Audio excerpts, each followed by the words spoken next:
This is good for fans of Sailor Moon as well as Netflix's She-Ra. If you know, you know. I'm talking about 3 fruit-flavored Earth Guardians who are like the superheroes of Earth. They're famous, they're well-loved, they're protecting Earth from an alien threat. I am talking about Flavor Girls, a series going on right now from Boom Studios. The first trade paperback, the first volume, is currently available at bookstores as well as comic book shops. Flavor Girls Return to the Mothership issue 2 just dropped this week. I'm gonna break it down for you so you know where to start reading. Return to the Mothership continues on the first trade paperback, so though this is issue 2, this is kind of the equivalent to like chapter 7 of the continuous series. This story starts off kind of intense. It starts off with like a new alien presence now arriving in Earth's orbit, and they send a group of scientists and translators to attempt to make contact, and let's just say it does not end well. These aliens are for sure a threat for Earth. 12 years later is when this story truly begins. We get to see how society has adapted, and it's just become normalized to have like a looming alien threat in the orbit that sometimes just tends to attack Earth's citizens. Now, if it wasn't for the Flavor Girls, Earth would be destroyed by the Agarthians. Then we meet Sarah. She's a normal girl. She has never thrown a punch in her life, I don't think.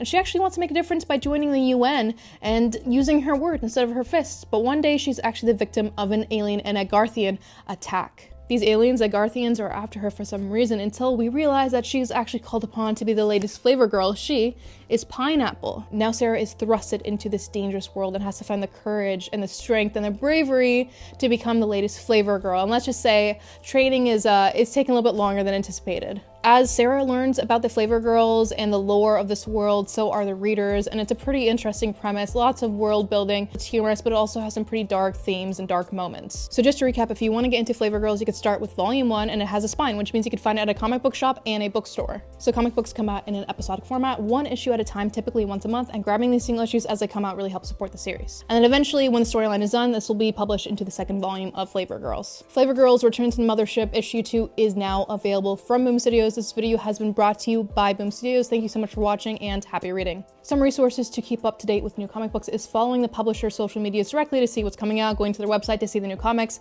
I also like the app called the League of Comic Geeks to see all the new stuff coming out as well.